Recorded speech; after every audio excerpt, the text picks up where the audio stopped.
Bonjour et bienvenue dans ma nouvelle vidéo. Aujourd'hui, je vais vous parler du village préhistorique de Combou.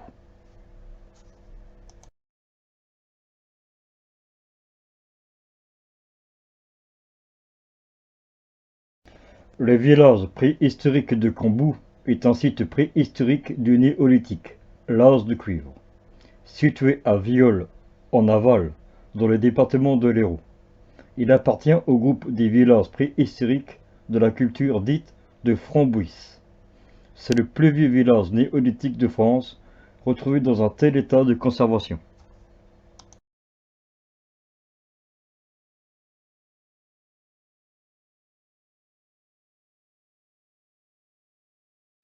Le site est découvert par Henri Canet en 1967 au cours d'une prospection de surface.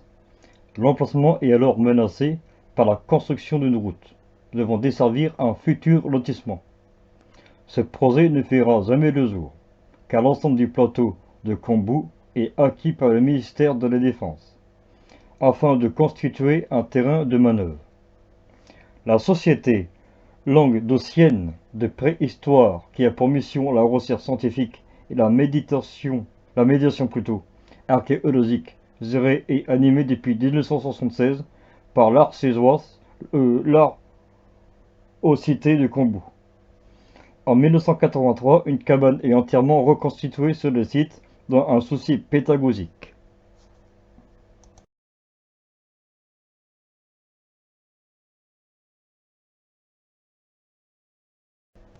Le site s'étend sur une superficie d'environ 1 hectare.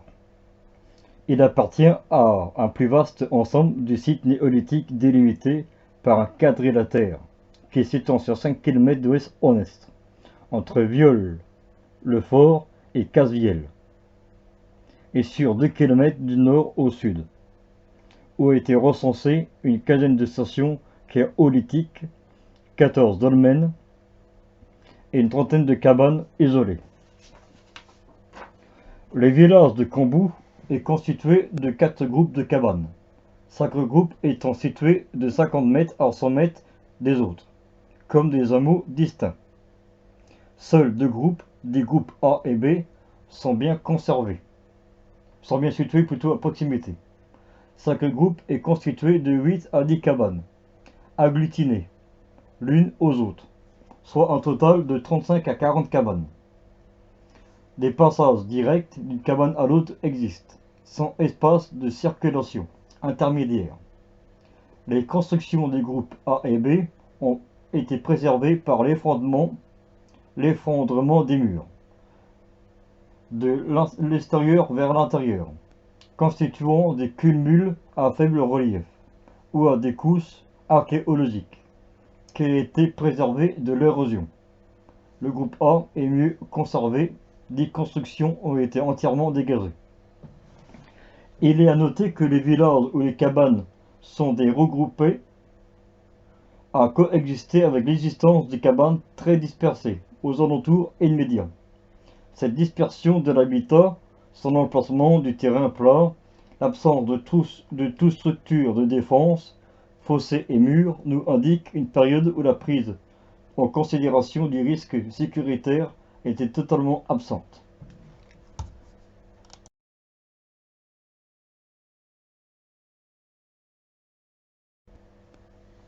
Les cabanes sont de forme rectangulaire, à ovale, très allongées. Elles comportent des abscisses en demi-cercle, à chaque extrémité. Leur longueur intérieure varie, de 8 mètres à 24 mètres. La cabane 11, la mieux étudiée, mesure en moyenne 20,50 mètres de long sur 5,30 de large. Les murs ont été élevés directement sur le sol naturel, sans fondation, donc soit sur l'argile, soit sur le rocher sous adjacent.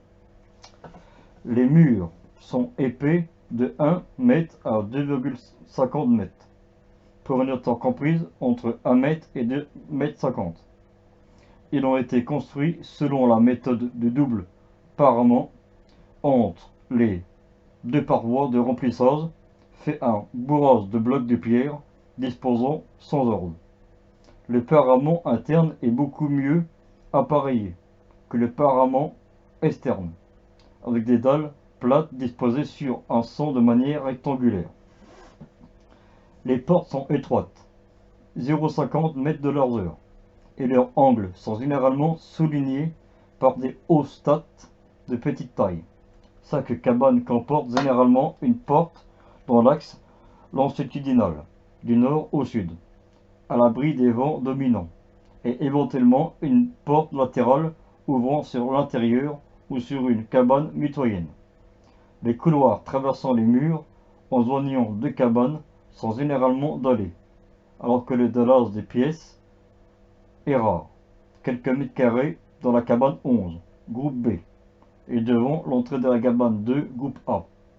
L'absence d'humidité et de grande perméabilité du sol permettait sans doute d'en s'en disposer, ou plutôt dispenser.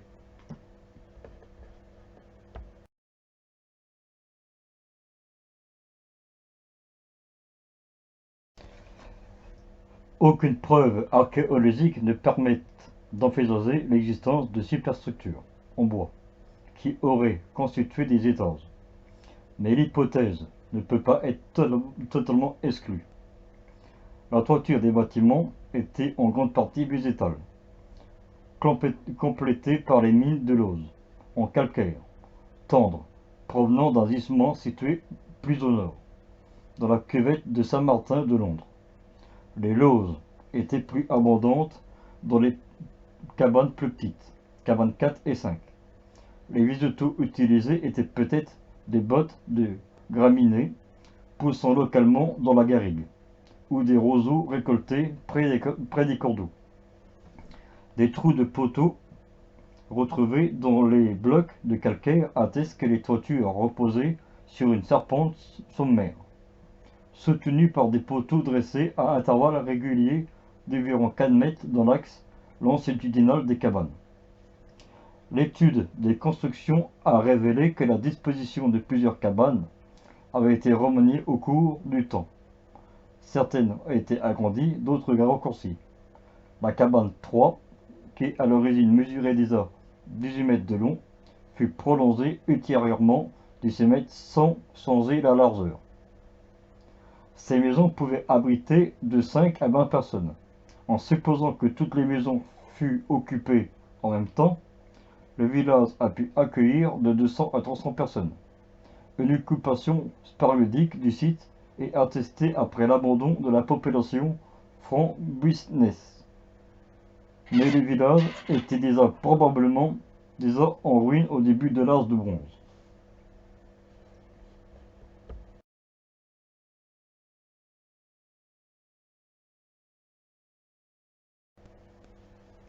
Dans les cabanes 1 et 2, l'habitat était partagé entre deux parties principales avec le foyer au centre.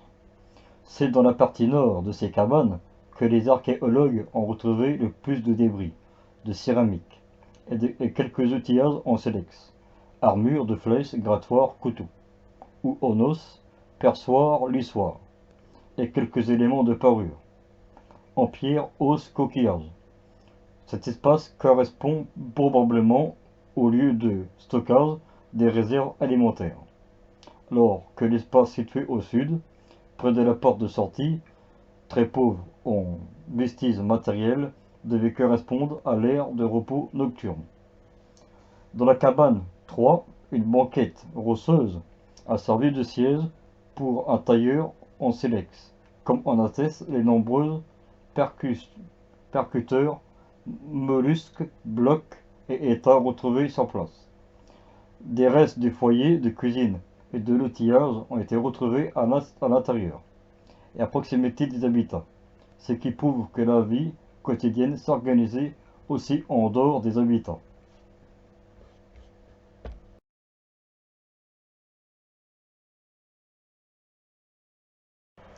Le sol du site est un lapiaz et comporte plusieurs petits avenants. Certains avenants furent aménagés par la construction des murettes. Cet aménagement laisse penser qu'ils furent utilisés comme lieu de stockage. puis plus tardivement il servait de dépotoir, livrant aux archéologues un abondant matériel. Il en est ainsi qu'un puits de section ovale, de mètres sur 1 mètre, profond de 4 mètres, situé au nord de la cabane 11. Les débris de 18 vastes ont été recueillis. Le matériel archéologique découvert se composait principalement de tessons de céramique extrêmement fragmentés. La cabane 11 a livré plus de 400 kg de céramique. Cette céramique a été reconnue comme appartenant à la culture dite de Framboise. A été fabriquée par une argile locale, à laquelle fut rajouté un dégraissement calcaire local ou calcite, soigneusement broyé. Les petites céramiques ont été parfois polies avec un objet dur. Les plus grandes céramiques bénéficient d'un polissage moins soigné, avec les doigts. Toutes les céramiques de Cambourg sont à fond rond. Les formes sont simples et moyennes, de préhension, sont de simples anses de boutin ou de bourton.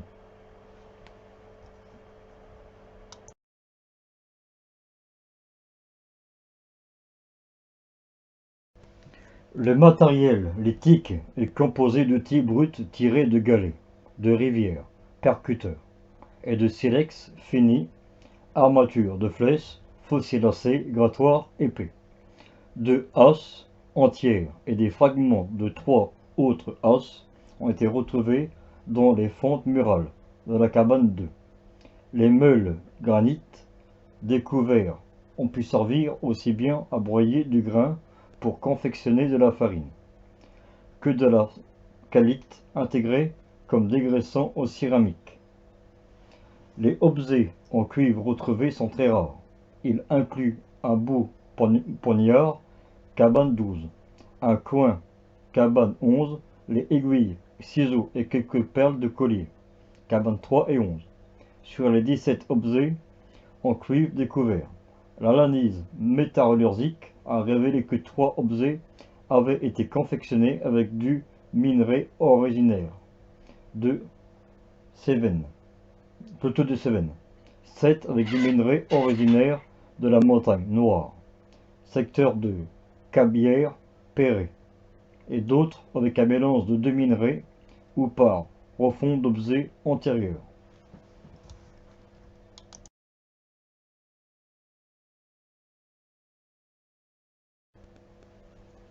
Les volumes de pierre utilisés pour construire des murs d'une épaisseur qui va au-delà des simples considérations de solidité laissent entendre que la construction des cabanes était précédée d'un empierrement systématique des sites d'occupation, afin de faciliter le package ultérieur du bétail.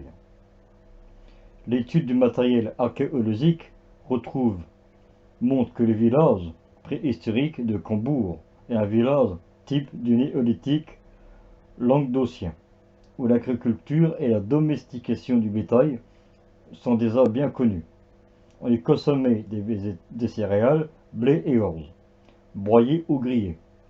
La sauce ne fournit plus qu'une cinquantaine de viandes consommées. Les ossements d'animaux retrouvés sont très majoritairement des ossements d'animaux domestiques, bœuf, mouton, porc, chèvre, chien, avec une nette prédominance du mouton et de chèvre. Ils portent des traces de cuisson et de découpage très nettes. Plusieurs dolmens de Cambourg, de colmens de la Draille et sépultures ovales, tombes de Kaziri ont été retrouvées aux alentours immédiats des villages de Cambourg. Dans le village même, l'unique sépulture découverte, celle d'un nouveau-né déposé d'un vaste à proximité de la cabane 11.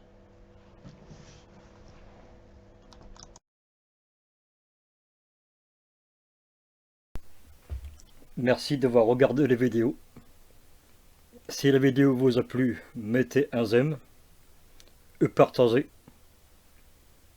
abonnez-vous et à bientôt pour de nouvelles découvertes sur les histoires des sites archéologiques. À bientôt.